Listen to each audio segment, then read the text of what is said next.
Hello, I'm here. Um, so let's see. Um, so I'm having a tooth issue. It seems like it's getting better. The puffiness has gone down, but I have to go into the dentist on Thursday. I have a lot of anxiety with the dentist. Do you guys have anxiety with the dentist? Um, So, yeah, I just wanted to see if anyone was online and if you wanted to ask me anything. Now, I have set my settings so that it's not made for kids. So, if you're, I think, 18 and younger or 17 and younger, I won't be able to see your chat. And I apologize about that, but I'd like to keep it that way for a while until I build my audience and see how things go. Um, but yeah, today was a stressful day because I need to get my mouth fixed. It's my left side. I think it's a root canal that didn't go well, but it's a little infected, as you can see. But it's getting better.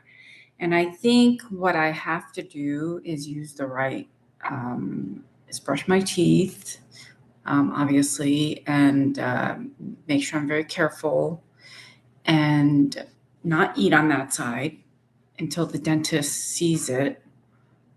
But I can feel it's stingy. But the dentist will see it on Thursday. I've survived since Saturday with it. And I think I can survive 2 more days, with it and nurse it. I don't know. I've always been, you know, I've always been sort of very careful when something happens, with my health or whatever. But anyway, I'm sure everything will be okay, and I have to let my anxiety go for a little bit and go in there and get it taken care of. It might be a couple of appointments, but at least it'll be gone. But I did send the doctor a picture of my face just in case. Well, I sent his secretary a picture. But anyway, yeah, today has been kind of stressful, a long day, just dealing with this and work and everything. But I am excited. I'll be teaching seniors next year. I'm really excited about that. So, every year you learn something new about kids. And I think, seniors are pretty much done, but they're not done, kind of a thing, because if they're behind on their credits, we have to get them caught up as well. Like, I try not to fail kids. I give them every option possible to succeed in my class. Like, I try not to fail kids unless they completely don't show up to class or don't call or don't communicate or don't make an effort. But I do try not to fail kids. And I think now I understand better why that's important. And because, you don't want your principal, obviously, to look bad with with with her program, right? You want her to look good, and you want your students to look good, right? You have to kind of see it like that. Why are we failing students? Why do it? Is it we don't want to put the effort in to help them succeed? Is it that much work? I mean, it's actually not a lot of work to give students options to succeed. You're still delivering the same content, right? You're still delivering you're delivering what they need to learn, but you're letting them regurgitate it in a different way, in a way that they're familiar with. Now, today I gave a student an option to do work and he didn't take it.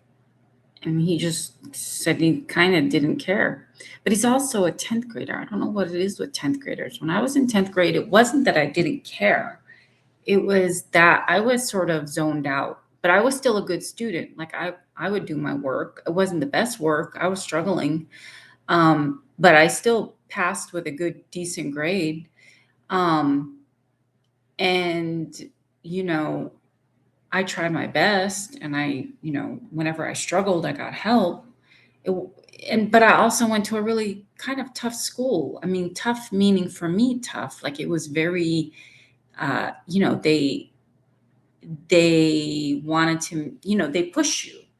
They didn't give us options. You had to do it or you didn't do it. And if you didn't do it, sayonara. Um, but you got to help your kids succeed as much as possible. And you learn that in different communities.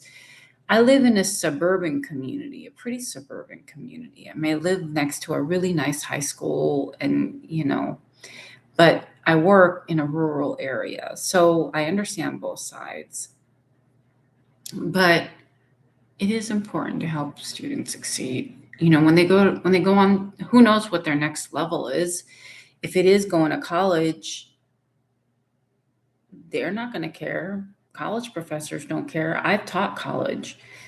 Not I would never. I still gave students options. I taught at a community college and I taught at a 4-year university. So the 4-year university I taught at was going in the direction of, well, we need to start sort of giving students another path of learning, which is kind of like differentiating instruction, right? Giving them options.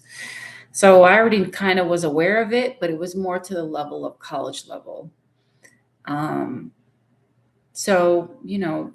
if you're a teacher out there, or if you're a person out there, even if you're a parent out there, and you're trying to figure out your children, they do like different things and different ways of doing things.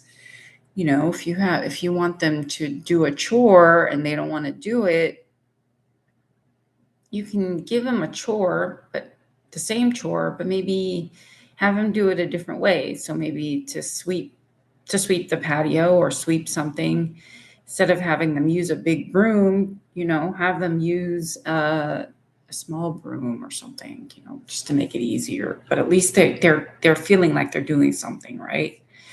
I guess that's the same sort of thing. Like, or if they're struggling with vegetables, eating vegetables, instead of, well, you want to give them the vegetables, but instead of maybe presenting it like a vegetable, you can make it fun and make it look like, a fun vegetable. I know I hate vegetables too. I've hated them my whole life. But as I got older, I started eating them more.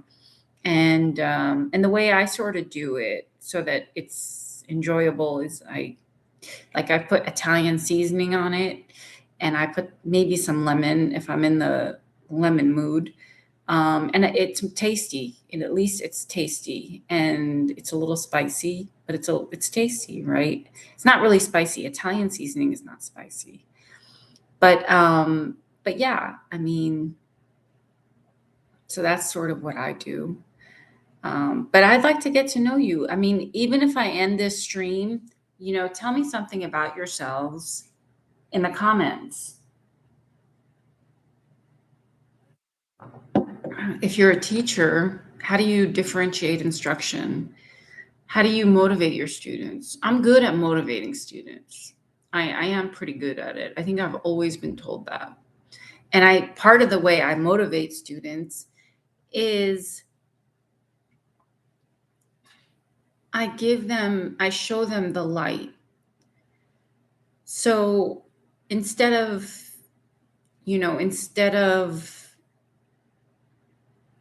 like they're used to failing a class, right? Or if you look at their grades and they're failing, right? This is what they know.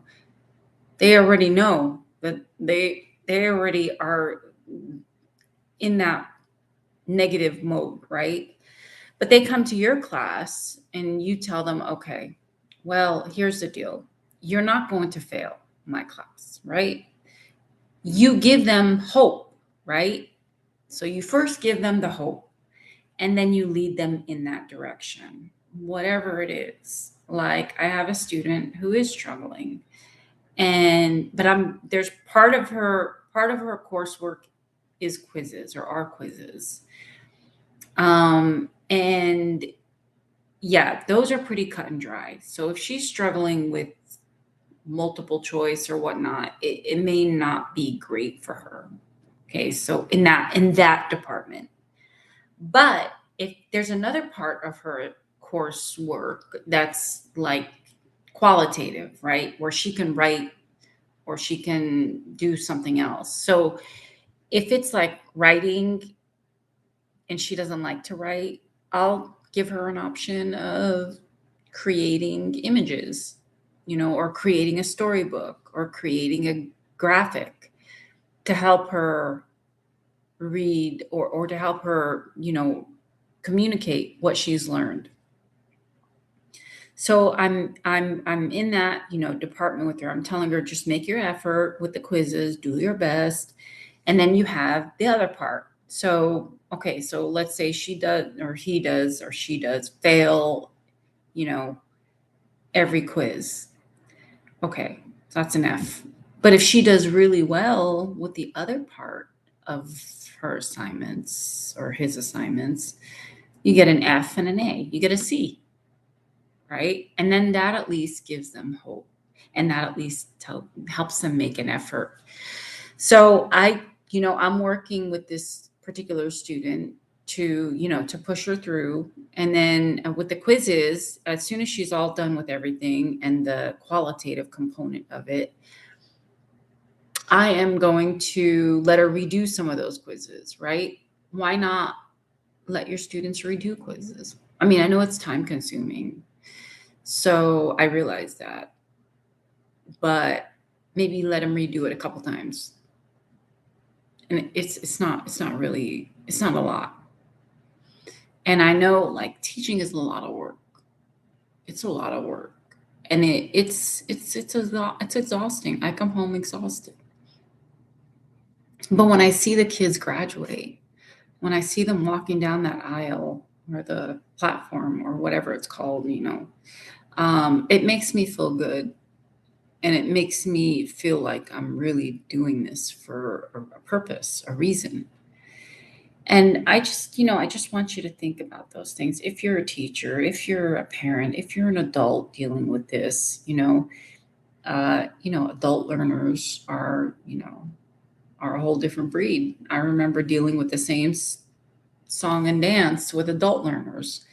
I did the same thing where I differentiated, I gave them options, I let them redo things, but it was towards an adult. So, right, you don't have that sort of teen stuff going on, right? They're gonna do it. Adult learners are easy to work with, easier, because they're there for a reason, right? They wanted to be there, and they're going to work hard, especially multilingual learners, or English learners, English adult learners. My English learners, whether it's high school or adult, they would always be the hardest workers, because they chose to be, like, at the college, they chose to be there, right? So they, they want to do it. And so, um, I just want you to think about those things. If you're a teacher out there, like I said, please comment about anything. And as I stated, I'm keeping it on only made for, or not made for kids, for a little bit, until I build my community. And like I said, I'm not looking for clicks. I'm not looking for this. I'm not looking for attention. I don't like attention. I prefer doing things, I prefer being authentic. I'm not good at being fake, or doing things for the wrong reasons. I'm just not good at it. I'm kind of naive sometimes. And I think that's a good thing for anybody to be. I think it's a good thing to see the world in a positive light, right? Especially with today's all the junk that's going on in the world. It causes me a lot of stress. It makes me sad, but I don't want to be sad. I don't want to be sad. I want to be happy. I want to be positive. I want to be good for me, good for other people. And I want to stay focused on my goals because that's the way I've always been. Now, growing up, you learn, not to be so naive. You have to be careful, right? But I do love what I do. I do love helping students and supporting kids. But it's tough sometimes. I can see. Anyway, I'm not looking forward to the dentist. I don't like the dentist. I don't think anyone likes the dentist, but I can see that the puffiness is going down, which is good a little bit. But I do think it's some sort of an infection, and I don't know how he's going to resolve it. But I'm sure he knows what he's doing. So I don't feel as much. I had to change my dentist for logistical reasons, but I don't know. I don't feel a lot of it. I feel good about going to him. He's been. I'm looking at my teeth. He's been very, very nice ever since I started going. So I'm not nervous. So yeah, if you have any thoughts about teaching, or even if you are below 18 and you're in high school, well, what are your thoughts? Like, what makes you, what what do you want to see in the classroom? That would be an interesting question. Give me your thoughts and so forth. So I do like my coffee. That is one thing. I don't stop drinking. I do, but actually, I haven't been drinking that much because my coffee pot broke. So I ordered a new one, and I have a cappuccino machine, but it only makes like 1 or 2 cups. So I bought a little coffee pot, small one, like a 5 cupper, to get me through until my new one comes, which is tomorrow. So I'm excited. It's one of those K cup ones. So it's a K cup and a regular carafe. So I'm excited about that. I know coffee can be bad, but I do enjoy the taste. But yeah, I mean, that's my journey. Those are my little tidbits. I'll stay on for another couple minutes, but if anyone wants to join, please say hi. Yeah. So yeah, I mean, teaching has been a journey for me. It's been a journey. I was proactive. I went to conferences. I went to seminars, mostly free before I started teaching, just so I was prepared.